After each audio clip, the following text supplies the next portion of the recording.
लम्हों में एआईएमआईएम महिला विंग के प्रदेश अध्यक्ष ने संगठन की मजबूती पर दिया जोर। निकाय चुनाव की तैयारियों का लिया जायजा।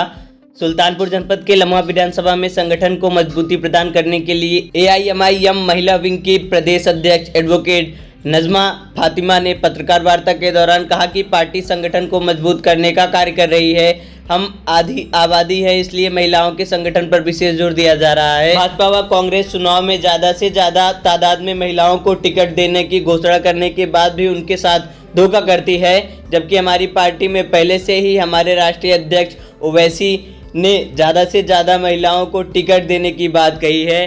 पार्टी संगठन को मजबूत करने का कार्य कर रही है। निकाय चुनाव की तैयारियों पर बोलते हुए उन्होंने कहा कि तैयारियां जोरों पर है और निकाय चुनाव में हमारे ज़्यादा से ज़्यादा प्रत्याशी जीत हासिल करेंगे। आगामी लोकसभा वर्ष 2024 के चुनाव में छोटी पार्टियों से गठजोड़ करने की बात पर उन्होंने कहा कि समान विचारधारा वाली पार्टियों से हमारी पार्टी अवश्य गठजोड़ करेगी और सफलता हासिल करेगी। मौके पर महिला प्रदेश संगठन मंत्री फरमीदा फातिमा, जिला अध्यक्ष सरफराज अहमद, जिला महासचिव सरताज फारूकी, ब्रिजेश प्रताप सिंह, इजहार उल हसन, सैयद इस्लाम, मुकेश बौद्ध समेत भारी संख्या में कार्यकर्ता गण मौजूद रहे। मैं तो ज़्यादातर संगठन पे ही काम कर रही हूँ। संगठन को, महिलाओं के संगठन को खास तौर से, क्योंकि आधी आबादी है तो हमारा होना यहाँ बहुत जरूरी है।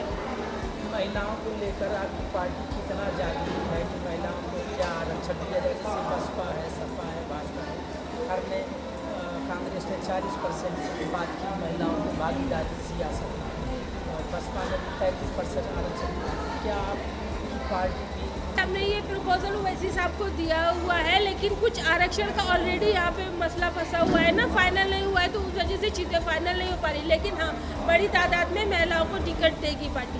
काफ़ी मतलब भर चुके हैं फॉर्म।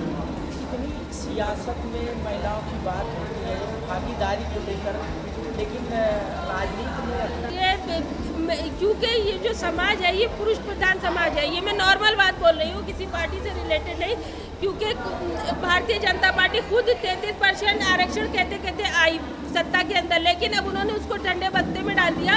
और कितनी कम लेडीज़ है उनके पास भी।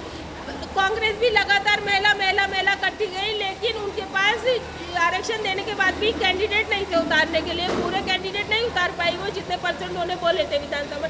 तो कोशिश और कहना अलग होता है और करना अलग होता है। कोई भी सियासी पार्टी इसको नहीं कर पाई है, लेकिन हमारे ओवैसी साहब ये चीज़ करना चाहते हैं। वो 50% महिलाओं को आगे लाना चाहते हैं, जितना कि उनका है रेशो। निकाय चुनाव की हमारी पूरी तैयारी चल रही है। सारे कैंडिडेट और महिलाएं अच्छी तादाद में मतलब पर्चे भर रहे हैं। प्रदेश सरकार में महिलाओं की स्थिति विषय में आपकी क्या? प्रदेश में तो महिलाओं की स्थिति एकदम दयनीय है। क्राइम एकदम चरम पर है कि हर घंटे में आप देखेंगे कहीं ना कहीं किसी महिला के साथ कुछ गलत चीज़ हो जा रही है। तो जितना ये लोग बेटी बचाओ बेटी पढ़ाओ का स्लोगन देते हुए आए थे, उतना ही बेटियां खतरे में नज़र आ रही हैं मुझे। तो आपकी पार्टी इस दिशा में क्या कदम उठा रही है? हमारी पार्टी देखिए सरकार में तो है नहीं ना, हमारे पास MP MLA है यूपी के अंदर, लेकिन फिर भी जितना होता है उतना आवाज़ उठाई जाती है, मुद्दे उठाए जाते हैं, लोगों की मदद करने की कोशिश करी जाती है।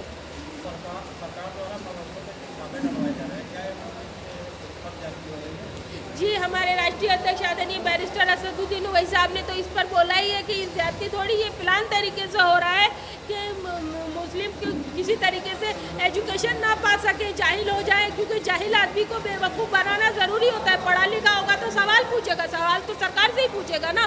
तो रोकने के लिए ये सब किया जा रहा है। 24 के लोकसभा चुनाव में छोटी पार्टियों की क्या भूमिका रहेगी? छोटी पार्टियों की बड़ी भूमिका रहेगी। किसी से गठबंधन करके चुनाव लड़ेंगे नहीं, हम तो गठबंधन के लिए तैयार ही रहते हैं। हमारे विधानसभा चुनाव में मायावती जी से बात हुई, लेकिन नहीं बन पाई। समाजवादी के सामने ऑफर दिया, उन्होंने नहीं माना, क्योंकि मुस्लिम को वो मजबूती नहीं देना चाहते। उन्होंने राजभर को बुला के बात किया, उन्होंने उस आदमी को रावण को बुला के जो कि जीरो है उससे बात किया, लेकिन हमें नहीं दिया। क्यों? क्योंकि मुस्लिम की लीडरशिप वो नहीं बनने देना चाहते हैं, वो उसको ख़त्म कर देना चाहते हैं। इसलिए उन्होंने संगठन हमारे साथ नहीं किया गठबंधन। हम तो ओपन है बहुजन समाज पार्टी के साथ भी और दूसरी सब पार्टियों के साथ, जो हमारे साथ करना चाहे विचारधारा जिससे मिलती हो, जिससे विचारधारा नहीं मिलती उससे तो गठबंधन हो ही नहीं सकता।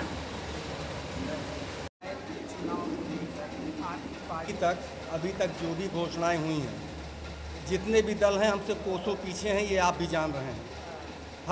हर नगर पंचायत और नगर पालिका में, सुल्तानपुर में भी अभी किसी भी पार्टी के पास आवेदन गए होंगे, लेकिन खुल करके कोई नहीं आया है। हमारे यहाँ शहर से भी, सुल्तानपुर नगर पालिका से भी दो नाम खुल करके आए हैं जो प्रचार प्रसार कर रहे हैं। 10 आवेदन सभासद के वहाँ से आ चुके हैं, सुल्तानपुर से नगर पालिका से, और 5 से 7 आवेदन यहाँ से आ चुके हैं। कोयरीपुर से भी इंशाल्लाह बातचीत चल रही है, 10 हैं वहाँ, 10 के 10 पे वहाँ लड़ा जाएगा। कोशिश पूरी है। 5 नगर पंचायत, नगर पालिका 5 जगह लड़ेंगे। 1 नगर पालिका और 3 नगर पंचायत में लड़ूंगा।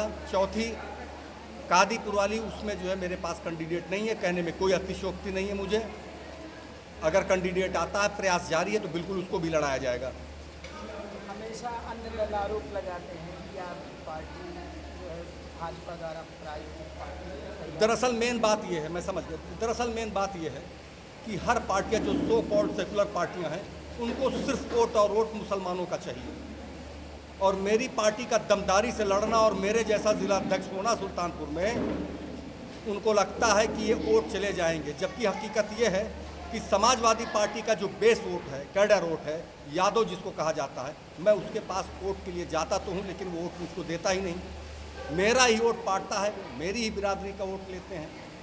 तो जाहिर सी बात है, मैं हूँ, अगर हूँ, खड़ा हूँ, कैंडिडेट है मेरा, संगठन है मेरा, आवाज़ मेरा सदर उठाता है, हम लोग मेहनत करते हैं, तो जाहिर सी बात है वोट तो मेरी तरफ एक न एक दिन मुखातिब होगा। तो वो तो आक्षेप लगाएंगे ही बीजेपी का एजेंट, जबकि सच्चाई ये है कि सब बीजेपी की गोद में है। आज आप उनको बताइए, बीजेपी में तमाम नेताओं के मैं नाम गिना दूँ जो कांग्रेस से गए हुए हैं, कांग्रेस में तमाम नेताओं को मैं बता दूँ जो बीजेपी से गए हुए हैं, समाजवादी पार्टी का भी यही किस्सा है, बहुजन समाज पार्टी की भी यही कहानी है। तो मेरे भाई कोई दूध का धुला हुआ नहीं है, हमको हिस्सेदारी चाहिए, बहुत सीधी बात है। चुनाव में, निकाय चुनाव में दरअसल देखें, किस मुद्दे पर लड़ेंगे? दरअसल सबसे ज़्यादा दलित को और माइनॉरिटी को नज़रअंदाज किया जाता है। छोटी सभा से लेकर के बड़ी सभा तक, चाहे वो बीडीसी प्रधान हो और चाहे प्रधानमंत्री हो, नज़रअंदाज करते हैं हमको। तो कोशिश ये रहेगी कि अगर इस बार मैं आता हूँ, तो जहाँ बाकी है, जहाँ लोग पहुँचे नहीं हैं, हमारा काम वहाँ से शुरू होगा इंशाल्लाह।